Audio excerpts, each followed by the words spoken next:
הנה לקחתי את המצלמה. טוב, שלום לכולם, אני אולק, אני מחברת בנטק, אני מתעסק בסיבים אופטיים לא מעט שנים, מעל 15. החלטתי קצת לשתף אתכם בעצם במקצוע. הצעת לאחרונה, סיבים אופטיים זה דבר מאוד נחוץ, יש כמעט אצל כל אחד בבית. הסיב פייבר טו דה הום, מה שנקרא הפרויקט של הסלקום פרטנר, בזק, פורט, כולם מגיע אליכם הביתה. זה העבודה שלי יומיומית, ואולי למי שמעניין אני קצת אפרט בכלל הטכנולוגיה של סיבים אופטיים, ממה זה התחיל, ואף אחד לא יודע איפה זה יסתיים. והיום בעצם אנחנו באתר בנייה, זה אתר אכזרי. אני אצלם לכם קצת עכשיו את הזום אאוט, זום אין, איך נראה האתר, איך לפעמים נראים התנאים שהעבודה שהיא נחשבת סופר עדינה וסופר נקייה, ולבצע אותה בתנאי שטח, בתנאי לכלוך אבק ובשיתוף עם 7,000 בעלי מקצוע, בדיוק כמו שאוהבים בארץ. המשך הסרטון אתם תראו את המשך הפעולות. אני הולך להראות לכם את הפעם, איך אני עושה את הכל מההתחלה עד הסוף. אני עושה היום חיבור של כבל סיב אופטי 12 סינגל מוט, ככה זה נקרא בצורה המקצועית. אתם מכירים את הסיב בבית שזה רק סיב בודד, ופה יש כבל שיש בו 12 גידים, ו-12 גידים הולכים להתחבר ל-12 מערכות שונות, וזה בעצם ייתן מענה פה באתר הזה ספציפית, למערכות האינטרנט, למערכות האבטחה של איזה מצלמות, למערכות סאונד, למערכות, כל דבר מה שצריך תקשורת בעולם המודרני. אנחנו מתחילים לחיבור סיב אופטי. פעם זה ספציפית כבל סינגל מוט 12 גידים, ככה הוא נראה בפנים, זה ההכנה של הפאנל, ככה זה נראה בחוץ. מחבר הזה קוראים לו LC, זה מחבר מאוד נפוץ לאחרונה, קטן, קומפקטי ומאוד איכותי. זה בעצם הכבל שלנו, שאותו אנחנו ניגלף ונפתח אותו לעבודה. אנחנו לא בתנאי מעבדה, אנחנו גם נצלם וידאו ממעבדה, יהיה לנו הרבה יותר קל, עם האור כמו שצריך, עם השולחן הרבה יותר ידידותי לסביבה, ומשם גם עם הסאונד הרבה יותר טוב, בלי ראשים מסביב. זה בעצם הכבל. הכבל הזה, הוא מגיע אחרי כל השריון והכל, הוא מגיע בטיוב, שבתוך הטיוב יש לנו את הגידים אופטיים, ואת הגידים אנחנו תכף נשתות, נכין אותם, ואחרי זה אנחנו נוציא את הציוד יותר משוכלל, שזה בעצם הרטפת אופטית, סלייסר, יש לו מלא שמות, ונגיע לשלב של החיבורים. עכשיו אנחנו מכינים את הכבל. השלב הבא בתור, אנחנו קושרים את הכבל לפאנל, שיהיה גם חזק וגם אחרי כל שהורדנו ממנו את כל השריון שלו, בעצם מה שנשאר זה הפלק הזה שהוא מאוד עדין ומאוד שביר. איך הוא נקרא? זה נקרא צינורית, טיוב, ושנייה אני חושב אותו שלא יברק לנו, ואני אוכל להתפנות הנה הטיוב הזה, הוא מכיל פה 12 גידים, דקים, שבקושי רואים אותם במצלמה, אבל כל הקטע שהסיבים האלה הם מאוד חזקים למשיכה, במה שהם לא חזקים זה בכיפוף. ברגע שאני מכופף את הצינורית ככה, כל העסק הזה בעצם נשבר. זה אחד הסיבות שאנחנו מגינים כמה שיותר על הכבל, אחרי שפתחנו אותו. ככה הוא מגיע באורגינל, ובעצם אני אנסה לראות, שתראו גם את השכבת פלדה שיש בפנים, זה בעצם הכבל משוריין. זה כבל לתנאי חוץ, מוגן UV, מוגן מים, והגנה מכנית, אבל הגנה מכנית, שוב, היא לא מונעת מהאנשים שיכולים לשבור אותו, בכל זאת הוא שביר. עכשיו אנחנו נעשה את המשך הפעולות, יש לנו כל מיני כלים נוספים, יש לנו כל מיני דברים נוספים. דבר נוסף זה קצטה, שבעצם אנחנו נשים בה את הספלייסים עצמם, שיגן עליהם עוד, ואנחנו ננקה עכשיו את הסיבים, זה בעצם הטיוב שלנו, אנחנו ניקח את המידה, נפתח אותו, והוא מגיע לנו עם הג'ל. הנה, איזה יופי, הנה הוא בדיוק מבריק על האור, רואים אותו טוב טוב. ג'ל הזה הוא מונע רטיבות, תכף אני אנקה, יהיה הרבה יותר ברור, ואני אתן עוד הסבר. למה רטיבות לא בריאה לנו פה? הסעיף הוא בעצם לא מוביל חשמל, לא מוביל גלי רדיו, לא מוביל שום דבר, זה רכיב פסיבי לגמרי מבחינת החיבורים. אממה זה צינורית זכוכית שעובר באור.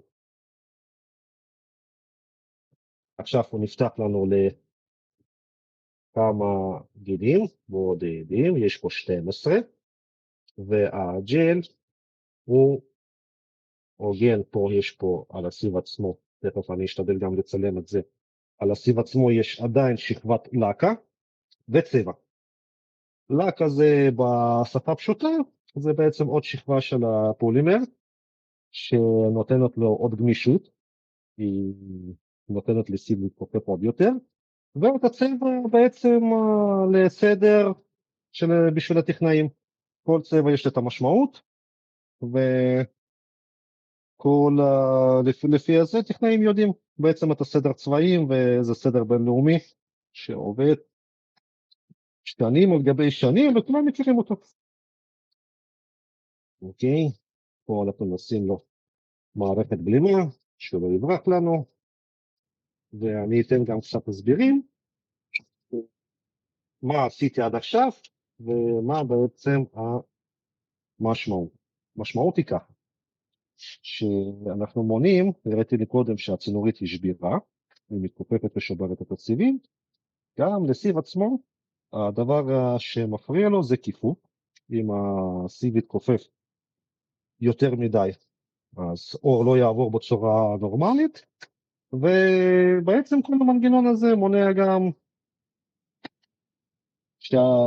כמה שאתה רואה, הפאנל היא עוד לא מלאה, יש פה עוד אופציה להוסיף, וזה פאנל מאוד קטנה, מבחינת הכמות שזה עד 24 סיבים, יש פאנלים גם עד 144 באותה צורה של 1U, ויש פאנלים יותר מסיביים גם עד 576 סיבים, שזה בצורה של 4U ככה גובה, ושהטכנאי הבא ייכנס לפה, ירצה להכניס לפה עוד כבל, אז שהוא לא יפחד שהוא שובר את זה משהו.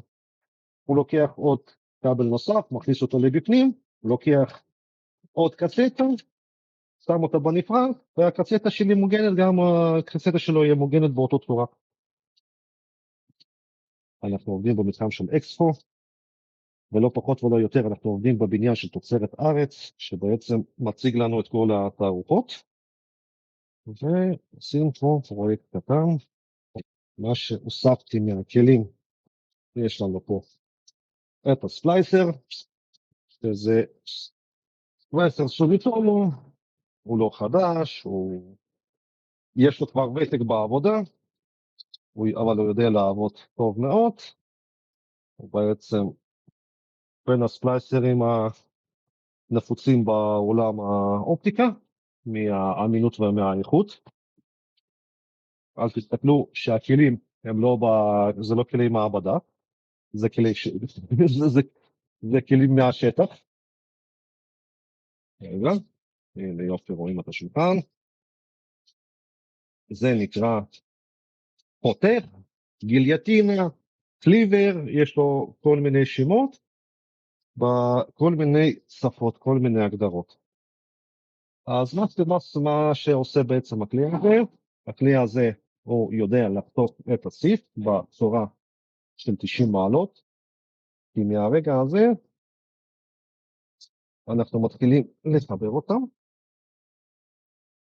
לפני החיבור אנחנו נעשה הכנה, ננקה אותם, נגלף אותם, זה דבר שיודע לגלב בחום, מכניסים לפה את הסיבים בצורה הזאת, אפשר להכניס 12, אפשר להכניס יותר, בדרך כלל מכניסים 12, לא יותר, אחרת יש סיכוי שזה יישבר, אז הוא מחמם, תכף הוא יתחמם, הוא יעשה לנו צליל, והוקוס פוקוס, כל ה-12 גידים יוצאים לנו נקיים מהבידות, ויש פה שריות של הלקה, שבנוסף לכל הבלגן שאתם רואים על השולחן, אנחנו נגיע לתנאים של הניקיון טוטלי, אנחנו לוקחים נייר מאוחת, שזה, קוראים לזה נייר אורס, לא יודע אם הוא עשוי מאורס או לא, על זה יש מלא ויכוחים, אבל הנייר הזה הוא, אם אתה מסתכל במיקרוסקופ להשוות לנייר טואלט, הוא לא משאיר סיבים, הוא לא משאיר חלקים, הוא לא מתפרק ברטיבות. אז אחרי ניקיון של האלכוהול זה נהיה עוד יותר הרבה יקי, אותו דבר נעשה גם עם הצד השני, אני חייב לקנות גו-פרו, שזה גם תכף, לא הצליח, הנה עכשיו, הנה אתה רואה, הם נהיו נקיים, הגענו לשלב יותר מעניין, זה השלב של הספלייסר, אוקיי, זה נקרא סליף, הסלייס פרוטקשן, זה בעצם הצינורית עשויה משתי שכבות של הפלסטיק, יש פה גם מקל של הנירוסטה, שבתוכו אנחנו משחילים את הסיף, לוקחים את הפרותך המפורסם, הקליבר, שמים את הסיף במקום, לוקחים את החבר שלו בדיוק באותו צבע, הם בעצם יושבים לנו, בואו נעשה זום, הם יושבים לנו פה תחת הידיעות האלו, ואחרי שאני סוגר את המחסר,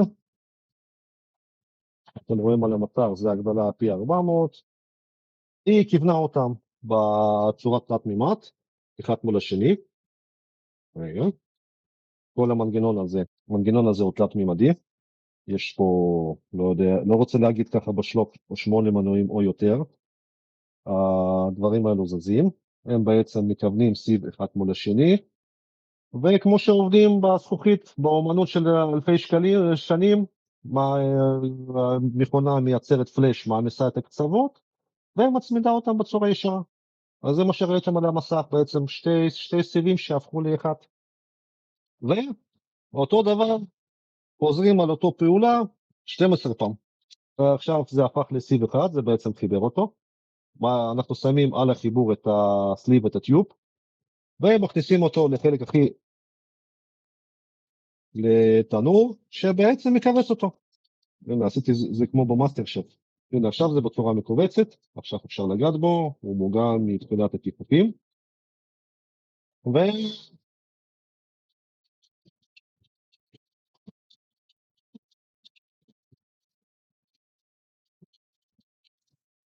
זה בעצם הפאנל עם הקסטה לריתוקים בפנים.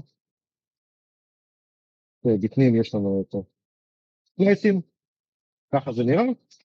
ובדיקות, עניין של הבדיקות וכל זה, אני אצלם למי שזה יהיה מעניין, לא נראה לי שלא כדאי להיכנס לכאלו פרטים טכניים יותר מדי. זה בעצם הארון תקשורת המפורסם, שהולכת להיות בו את הפאנל. קצת חשוב, קצת מלוכלך, יש פה קצת פאנלים שכבר התחלנו, שכבר עשינו חלק מהם, יש פה פאנלים של התקשורת רגילה, עדיין אין פה ציוד אקטיבי, כמה שאתם רואים, האתר הוא בינתיים אתר בנייה, עובדים, משפצים, בונים, עובדים, ועשינו בנוסף מהשיר אופטי, עשינו בו גם עמדות אופטיות, שבסופו של דבר זה ייראה ככה, זה השקע עם הסיב אופטי, שלא בדיוק אותו כבל, אבל כבל דומה. דיברנו בצד שני, שברגע שמגיעים פה אומנים עם מצלמות, המצלמות היום עובדים בצורת 4K, שתעבורה שלהם כל כך גבוהה שהם כבר לא מצליחים לעבוד בקבלי נחושת, אז הם עובדים גם בקבלי אופטיים.